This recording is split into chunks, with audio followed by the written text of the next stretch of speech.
Tessalonicenses, capítulo 1, versículos de 1 a 10.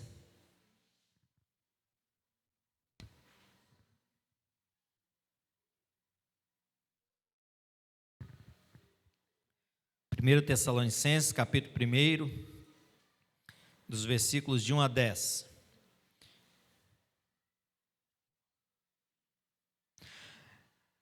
Eu vou ler os ímpares e a igreja vai ler os pares. Na hora que a igreja estiver lendo, eu vou ler junto, né? Para que os irmãos lá de casa também possam ler junto com os irmãos.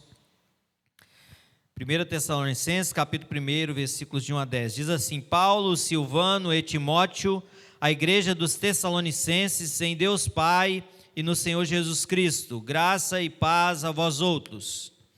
Damos sempre graças a Deus por todos vós, mencionando-vos em nossas orações e sem cessar, recordando-nos diante do nosso Deus e Pai, da operosidade da vossa fé, da abnegação do vosso amor e da firmeza da vossa esperança em nosso Senhor Jesus Cristo, reconhecendo, irmãos, amados de Deus, a vossa eleição, porque o nosso Evangelho não chegou até vós tão somente em palavras, mas sobretudo em poder, no Espírito Santo e em plena convicção, assim como sabeis ter sido o nosso procedimento entre vós e por amor de vós. Com efeito, vos tornastes imitadores nossos e do Senhor, tendo recebido a palavra, posto que em meio de muita tribulação, com a alegria do Espírito Santo, de sorte que vos tornastes um modelo para todos os crentes na Macedônia e na Acaia, porque de vós repercutiu a palavra do Senhor, não só na Macedônia e Acaia, mas também por toda a parte se divulgou a vossa fé para com Deus, a ponto de não termos necessidade de acrescentar coisa alguma, pois eles mesmos, no tocante a nós, proclamam que repercussão teve o nosso ingresso no vosso meio, e como deixando os ídolos vos convertestes a Deus, para servirdes o Deus vivo e verdadeiro, e para aguardardes dos céus o seu Filho, a quem ele ressuscitou dentre os mortos, Jesus, que nos livra da ira vindoura. Amém. Já oramos, né? Vamos meditar então na palavra. Eu queria começar fazendo aqui uma pergunta. Primeiro, o que é igreja? Igreja não é essa construção aqui.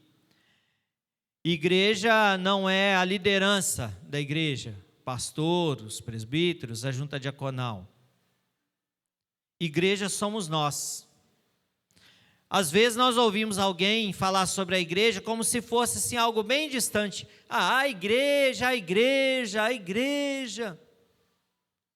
Nos esquecemos que eu sou igreja, que você é igreja.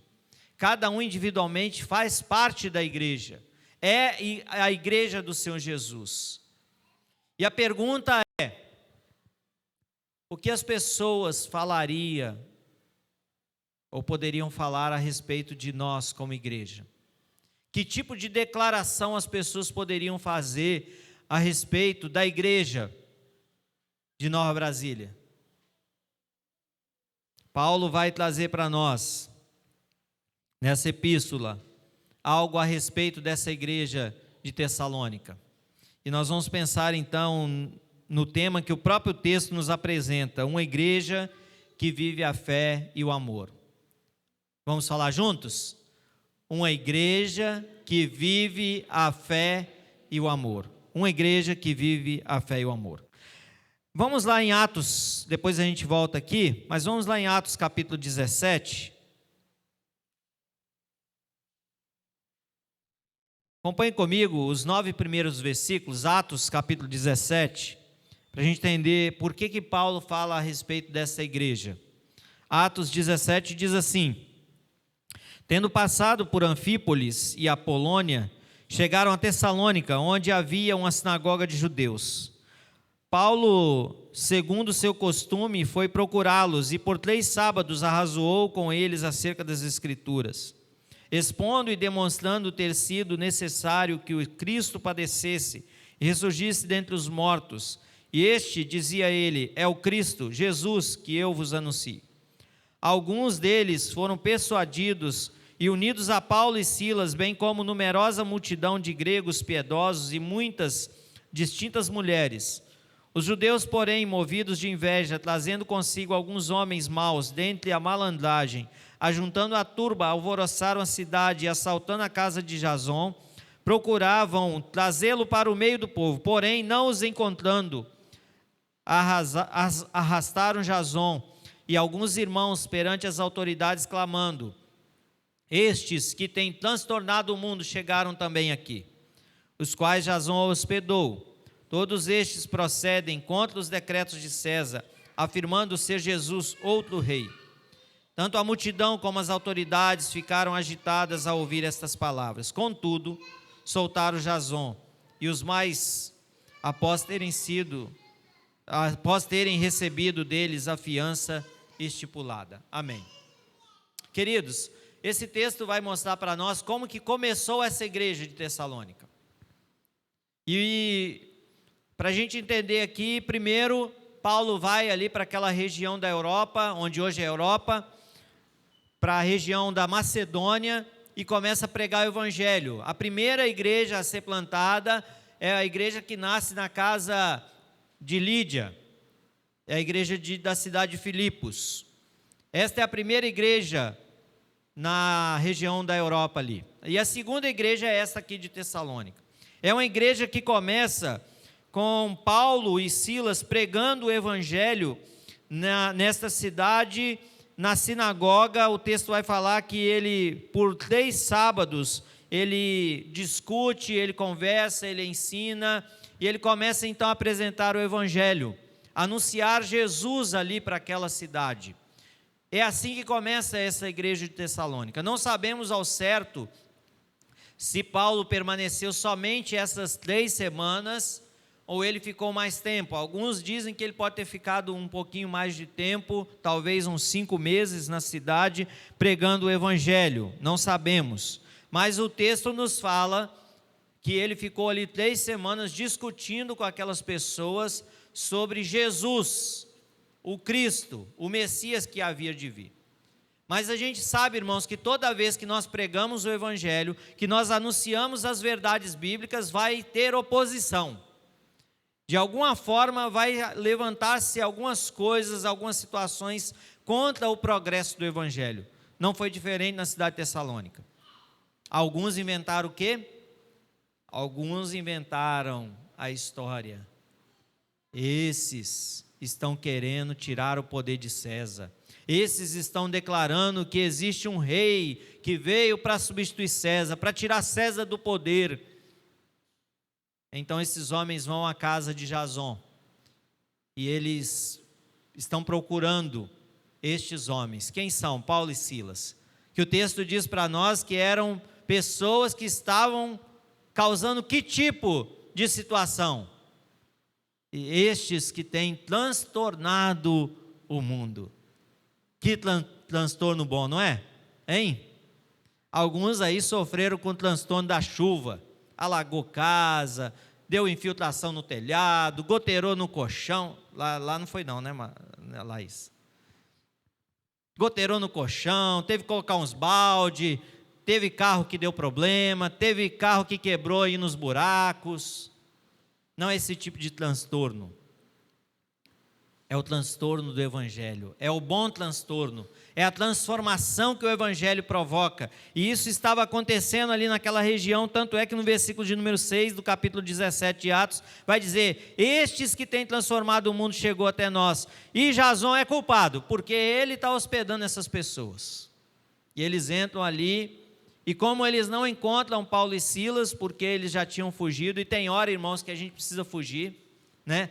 Tem hora que a gente, não, deixa que eu mato no peito, domino a situação.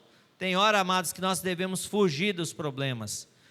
Porque se é para a gente pregar o evangelho, para quê? como diz o outro, tentar morrer antes da hora, porque ninguém morre antes da hora, né? Tentar morrer antes da hora. Paulo e Silas então fogem, porque Deus tinha um propósito ainda na vida de Paulo e Silas, pregar o evangelho em outros lugares. E assim que começa, amados, o evangelho sendo pregado na cidade de Tessalônica. Voltemos para o nosso texto básico. Os autores dessa carta, Paulo, versículo 1, acompanhe comigo. Paulo, Silas e Timóteo. Na sua Bíblia está assim? Hein? Como que está aí na sua Bíblia? Ah, tá. Mas é Paulo, Silas e Timóteo, tá bom, irmãos? Paulo, Silas e Timóteo. Silvano era um outro nome dado para Silas. E ele escreve a esta igreja com a saudação básica que sempre ele fazia, né? Graça e paz a vós outros. E ele começa o versículo 2 aqui dizendo: damos sempre graças a Deus por todos vós, mencionando-vos em nossas orações e sem cessar. Irmãos, o apóstolo Paulo, ele sempre louvava a Deus pela vida daquelas igrejas. Ele agradecia a Deus pelas igrejas. Significa que aquelas igrejas não tinham problema? Tinha ou não? Tinha problema. Quer ver uma igreja problemática? Corinto. A igreja de Corinto era uma igreja problemática. Mas se a gente olhar lá, 1 Coríntios, capítulo de número 1, versículo de número 4, por exemplo, ó, 1 Coríntios, capítulo 1, versículo 4, diz assim: sempre dou graças a meu Deus a vosso respeito, a propósito da sua graça que vos foi dada em Cristo Jesus, porque em tudo fostes enriquecidos nele, em toda palavra e em todo conhecimento. Veja, era uma igreja problemática, era uma igreja que tinha conflitos, era uma igreja que tinha divisões. Eu sou de Apolo, eu sou de Paulo, eu sou de Cristo, tinha partido político dentro da igreja. Era uma igreja que tinha problema com a sensualidade. Mas Paulo não deixa de dar graças a Deus. Sabe por quê, irmãos? Porque Paulo reconhecia que quem é o dono da igreja é Jesus.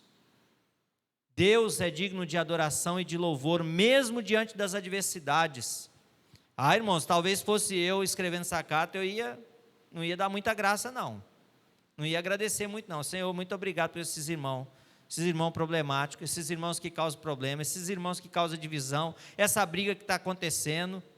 Não, mas Paulo faz questão de louvar, de agradecer, de dar graças a Deus, porque ele reconhecia que era pela graça de Deus que aquela igreja era sustentada. E assim, amados, como aquela igreja era sustentada, nós hoje somos sustentados pela graça de Deus. Se hoje estamos aqui, é por causa da graça de Deus. Merecemos algo? Não. Não somos merecedores. Éramos merecedores da condenação por causa da nossa natureza pecaminosa. Mas a despeito dos problemas que a igreja enfrenta, e toda a igreja tem problema, haja vista, se você por acaso encontrar uma igreja que não tem problema, não entre nela, não faça parte dela, que você vai dar problema para ela. Não existe perfeição aqui, enquanto aqui estivermos. Por isso é só pela graça de Deus. E Paulo então vai louvar pela vida dos Tessalonicenses no 2º versículo, dizendo: estou mencionando vocês em nossa oração. E aí o versículo 3, né? E sem cessar, recordando-nos diante de nosso Deus e Pai. E agora ele vai começar a descrever. Por isso o nosso tema, uma igreja que vive a fé e o amor. Ele vai começar agora a descrever o que esses irmãos estão vivendo. Diz assim: primeiro, diante do nosso Deus e Pai, da operosidade da vossa fé. Esse é o primeiro aspecto, amados, desse testemunho dos irmãos. O testemunho desses irmãos era evidenciado, em primeiro lugar, por uma fé atuante. O que isso significa? As obras, as ações, a maneira de ser daquela igreja, de viver, era uma maneira que é evidenciada através das obras da fé. Eu te faço uma pergunta. Quero aqui não vou pegar nenhum homem de cobaia não, né? Mas os homens, você marido, Olha só, como que você demonstra aí que ama a esposa? Você leva ela no shopping, né? É uma demonstração de amor, né? Ainda mais nesse tempo. Você vai lá, ajuda ela a fazer a compra, né? Aí ela quer ir na casa da sogra, da sua sogra, né? Não é na casa da sogra dela, não. Aí você leva ela lá, não é? Aí ela liga para você, amor, tá precisando disso, não sei o quê, papapá. Aí você vai. Não é demonstração de amor? É ou não é, irmãos? Hein? As verdadeiras ações, elas vão demonstrar quem verdadeiramente nós somos. E o texto vai dizer da operosidade da fé, ou seja, as ações que aqueles irmãos desempenhavam, mostravam que realmente eles tinham fé em Deus. Porque o apóstolo Tiago, por exemplo, vai dizer que a fé sem obras é morta. Então, se você diz que tem fé, mas não produz através das ações do cotidiano, com a sua maneira de ser, com a sua vida, significa que na verdade você não tem fé. Na verdade, nem convertido você foi. Porque, meus amados irmãos, eu vou dizer por mim, estou cheio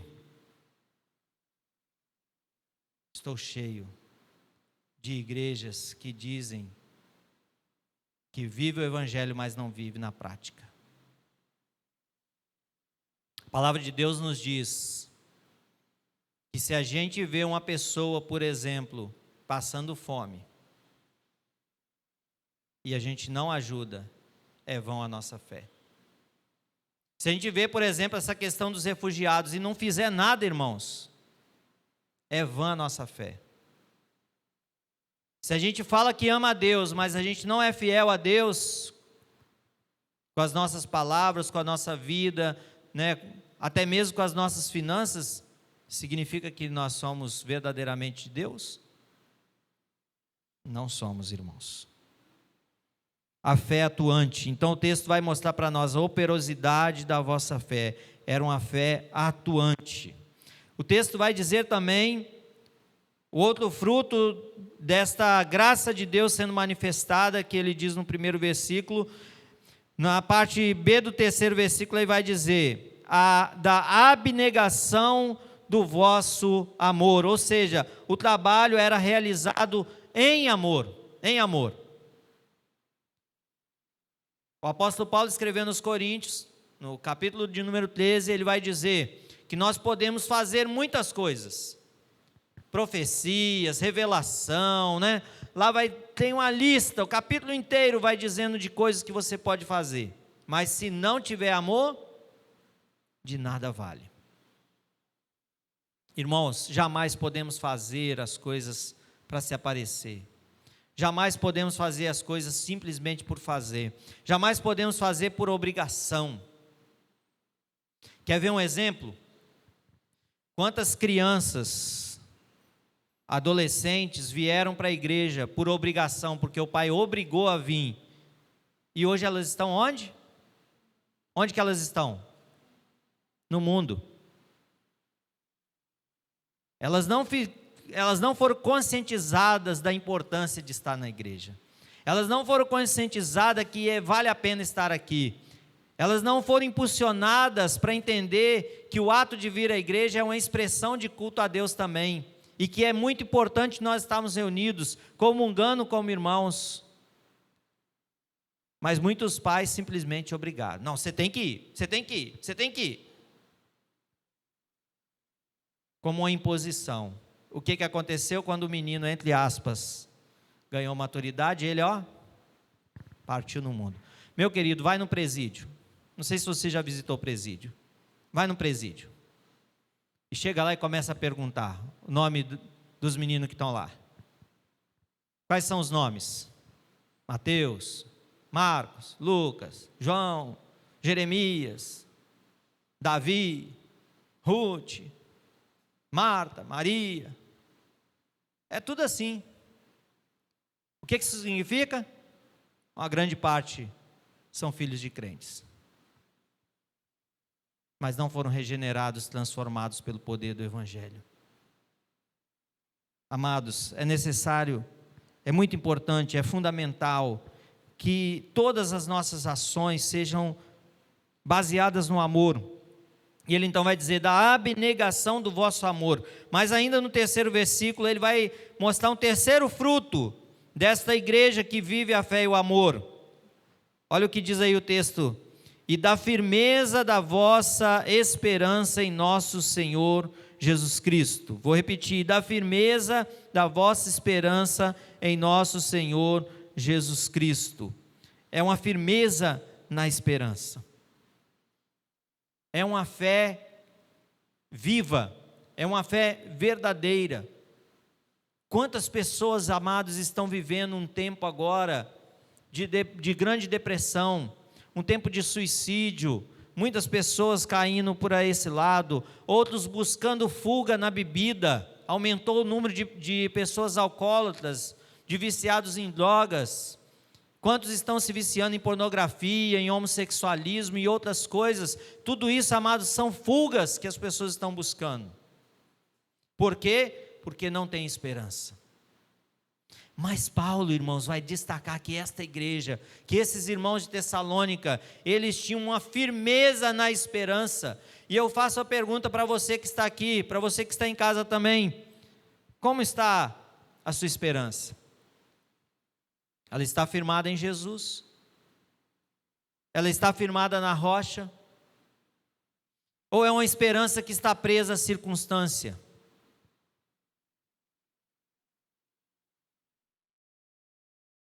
Quantas pessoas colocaram a sua expectativa numa vacina?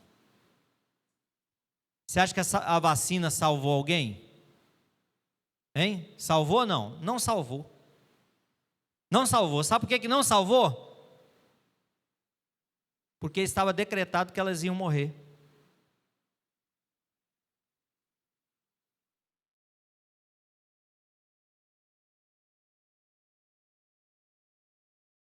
Quantas pessoas morreram de câncer nesse tempo? Quantas pessoas morreram? O que nos separa, irmãos, da eternidade não é só essa doença. Pode ser qualquer outra doença. Pode ser um acidente de trânsito. Pode acontecer igual um primo meu ali na serra. Ele foi buscar, ele mexia com, ele trabalhava mais para completar a renda, ele tinha um carrinho de churrasquinho, e alguém disse para ele morava ali atrás do hospital Vitória Parte, e falou assim: não, lá do outro lado, em tal assim, lugar, tem um rapaz lá que tem uma rodinha de bicicleta lá, boa, que dá para você trocar e colocar no seu carrinho de churrasquinho. E ele foi lá buscar, e na volta, ele simplesmente balançou um pouquinho a bicicleta e caiu da bicicleta, bateu com a cabeça no meio-fio, e daí 2, 3 dias morreu. Novo. Não foi o vento, não foi um carro, não foi... Simplesmente ele desequilibrou da bicicleta e caiu. Meus irmãos, a nossa confiança não deve estar em nada deste mundo, em nenhuma coisa deste mundo. Mas a nossa confiança precisa estar em Jesus, porque Ele é a nossa esperança. Jesus é a nossa esperança. É Ele é quem nos salva. E se você não morreu ainda, é porque Deus tem um plano na sua vida. É porque Deus ainda quer te usar aqui para algo. E eu espero que a sua vida, meu irmão, seja para a glória de Deus. Seja uma vida, como diz aqui, uma vida que vive a fé e o amor. Ah, irmãos, o mundo precisa disso. Certamente tem um vizinho seu que precisa que você viva a verdadeira fé e o verdadeiro amor. Não é tempo de desesperar, não é tempo de ficar com medo, não é tempo de ficar ansioso. É tempo, amados, de aguardarmos com grande expectativa e firmeza de fé a volta do Senhor Jesus, e não nos deixarmos levar pelas circunstâncias deste mundo, porque o próprio Jesus disse: o mundo jaz no maligno. então eu e você estamos aqui de penetlas. Nós estamos aqui temporariamente. Penetla no bom sentido, tá, irmãos?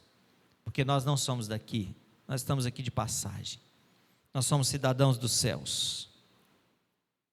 Por que, irmãos, esta igreja agia assim? O versículo de número 4 vai nos responder por que essa igreja vivia assim. Diz assim: reconhecendo, irmãos, amados de Deus, a vossa eleição. 1 Tessalonicenses, capítulo 1, versículo 4. Reconhecendo, irmãos, amados de Deus, a vossa eleição. Então, queridos, eles eram uma igreja que vivia a fé e o amor, que eles tinham essa esperança. Por quê? Porque eles eram eleitos, escolhidos de Deus, porque eles foram escolhidos pelo nosso Deus para um propósito. Versículo de número 5, porque o nosso evangelho não chegou até vós tão somente em palavra, mas sobretudo em poder, no Espírito Santo e em plena convicção, assim como sabeis ter sido o nosso procedimento entre vós e por amor de vós. Eles agora são mencionados pelo apóstolo Paulo, por Silas e por Timóteo, como uma igreja que foi alvo dessa proclamação evangelística, desse anúncio do evangelho, desta temporada de discipulado que Paulo teve junto com esses irmãos ali.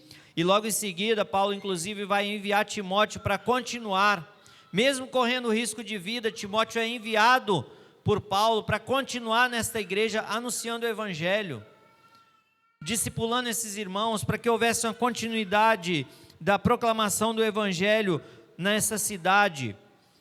E esta igreja então, ela entende o que é o evangelho, porque o versículo de número 6, ele vai dizer, versículos 6 e 7, vamos ler juntos os 6 e o 7? Com efeito, vos tornastes imitadores nossos e do Senhor, tendo recebido a palavra, posto que em meio de muita tribulação, com alegria do Espírito Santo, de sorte que vos tornastes o modelo para todos os crentes na Macedônia e na Acaia. Queridos, primeiro lugar, nessa parte do texto vai dizer que esta igreja passa a imitar Paulo.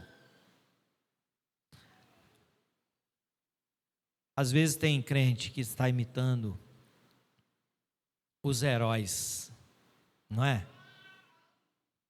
Está imitando os heróis aí, não é? Irmãos, não leve a mal eu falar não. Lá em casa, eu e Délia, nós, desde que o Natan nasceu, a gente sempre tomou uma decisão que a gente não ia comprar nada de heróis. Nada, camisa, brinquedo, nada de heróis. E se você acompanhou aí, não sei se já lançou, está para lançar, o Superman Gay, a revistinha, está sendo lançada por esses dias aí. O Superman, que nunca conseguiu namorar com aquela menina, né? Não é assim? O namoro nunca vingou, não foi? É assim? É ou não é? Me parece que o namoro nunca foi para frente. Então, agora vai para frente, mas é gay. É isso que a nossa sociedade está ovacionando. É isso que a nossa sociedade está imitando. É isso que a nossa sociedade está buscando, irmãos. Nós não precisamos de heróis, porque nós já temos alguém a quem nós devemos imitar, que é Jesus. Jesus não muda. Jesus não muda de gênero. Apesar das pessoas quererem colocar, né, gênero em Jesus, Jesus não muda de gênero. Jesus não tem gênero. Por isso é que ele deve ser imitado. E Paulo, então, entendendo o evangelho, proclama o evangelho, vive o evangelho com aqueles irmãos, a ponto de agora eles começarem a imitar. Versículo 6, vos tornastes imitadores nossos e do Senhor. Não é só um tipo de imitação, imitou Paulo, mas também o Senhor. O Senhor é o principal a ser imitado. em meio à tribulação e com a alegria do Espírito Santo. Aí o versículo 7, de sorte que vos tornaste modelo para os crentes da Macedônia e da Acaia. Além de imitar a Paulo, Silvano, Timóteo e o Senhor Jesus, mesmo em meio às dificuldades, às tribulações, mas eles estavam cheios do Espírito Santo, por isso eles tinham alegria, mesmo nas dificuldades. Agora esses irmãos se tornam modelo para outros cristãos. Veja que bênção, irmãos. Toda aquela região ali, onde hoje é a Macedônia, né? Albânia, um pouquinho ali da Grécia, da Turquia, toda essa região ouviu do Evangelho, que esses irmãos viviam pela fé e pelo amor, porque eles entenderam o que era servir ao Senhor Jesus. Irmãos, muitas vezes nós falamos muito sobre amor, muitas vezes nós falamos muito sobre fé, mas não agimos. Às vezes falamos de amor e não amamos. Às vezes falamos de fé, mas não praticamos. Na hora de praticar a fé, nossa fé está lá assim, ó, vazio. Igual a botija de gás que Délio foi fazer café hoje de manhã. Quando eu acordei, quase 7 horas, ela falou assim: tem uma notícia para você. A caneca está ali com açúcar, mas o gás acabou. Tem gente que está assim, com a botija vazia, sem fé, sem esperança, sem amor. Você consegue sobreviver, meu irmão, hoje, sem a botija? Hein? Com a botija vazia, ela vai servir para alguma coisa? Você tem que ir lá e comprar, mesmo o preço um pouquinho alto, você tem que correr lá e comprar. Mas olha a diferença para nós. A gente precisa comprar alguma coisa, irmãos? Espiritualmente falando? Não, é só buscar.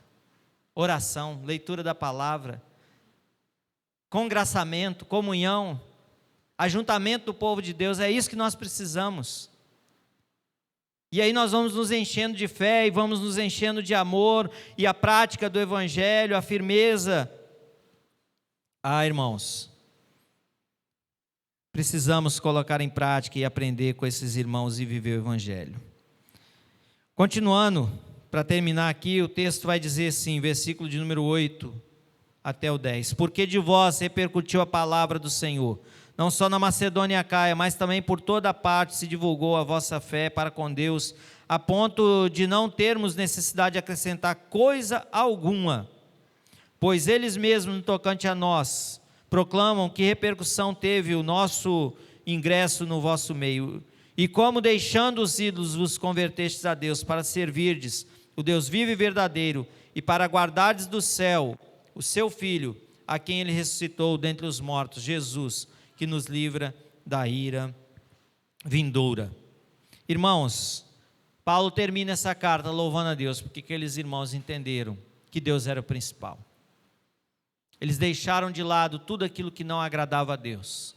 Eles colocaram em planos inferiores, largaram os ídolos, e eles se converteram verdadeiramente ao Senhor, porque agora eles já tinham entendido que a tarefa deles era continuar vivendo, praticando a fé e o amor, com a firmeza, firmes na esperança, na expectativa da vinda do Senhor Jesus.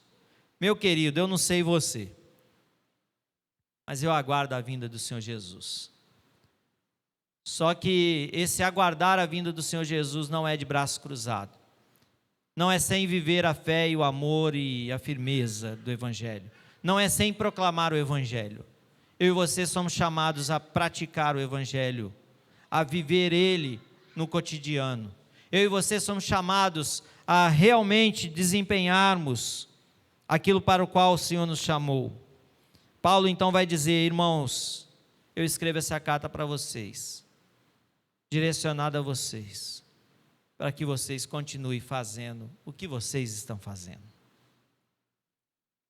Eu quero partir aqui para a nossa conclusão, fazendo uma pergunta para você. Será que Deus pode dizer para cada um de nós, para mim e para você: continue o que você está fazendo? Será que Deus pode dizer para mim e para você: continue o que você está fazendo? Ou será que talvez a palavra de Deus para nós é: você precisa mudar algumas coisas, você precisa deixar algumas coisas, você precisa priorizar algumas coisas. O último capítulo dessa primeira epístola, 1 Tessalonicenses capítulo 5, lá no versículo de número 11, e também o versículo de número 14, olha só o versículo 11, 1 Tessalonicenses 5, 11, diz assim: consolai-vos, pois, uns aos outros, e edificai-vos reciprocamente, como também estáis fazendo. Versículo 14, exortando-vos também, irmãos, a que admoesteis os insubmissos, consoleis os desanimados, ampareis os fracos, e sejais longânimos para com todos. Veja que Paulo vai recomendar coisas que eles já estavam fazendo. Versículo 11 deixa muito claro, como também estáis fazendo. Ou seja, vocês fazem, mas continuem fazendo. Vocês já fazem, mas continuem avançando. E eu gostaria, meu querido irmão, minha querida irmã, a te desafiar, nesta noite, a uma vida de fé, a uma vida de amor. Que nós, como igreja, sejamos verdadeiramente uma igreja de fé e de amor. Fé é olhar além das circunstâncias. Se você for olhar para as circunstâncias, ou observar e analisar as circunstâncias, verdadeiramente você não vai ver solução. Mas ande pela fé em Jesus. Fé é para ser exercitada. Fé é crer naquilo que aparentemente, humanamente falando, não há solução. E aqui eu quero pontuar algumas coisas. Você tem fé de que aquele parente seu, vizinho seu, colega de trabalho, que ainda não reconheceu Jesus como Senhor e Salvador, ele pode ser convertido pelo Espírito Santo do Senhor? Você crê? Você tem fé? Você tem fé que aquele que já esteve aqui conosco, que abandonou o Evangelho, ele pode voltar? Você tem fé? Você tem fé que nós como igreja podemos abraçar mais bandeiras, mais missionários? Você tem fé? Você tem fé que essa igreja pode encher? E que a gente precisa fazer 2 cultos? Você tem fé que a gente pode avançar pelo sertão, pelos ciganos e quilombolas? Você tem fé? Você tem amor? Você vive o amor? Você está disposto, se necessário for, ir atrás de alguém que está fraco, que está desanimado? O texto vai dizer que consolais os desanimados, ampareis os fracos, sejais longânimos para com todos. Longânimo, irmão, é ter bastante ânimo para ajudar, porque tem umas pessoas que é difícil, não é? O presbítero Belo costuma dizer, me ajuda a te ajudar.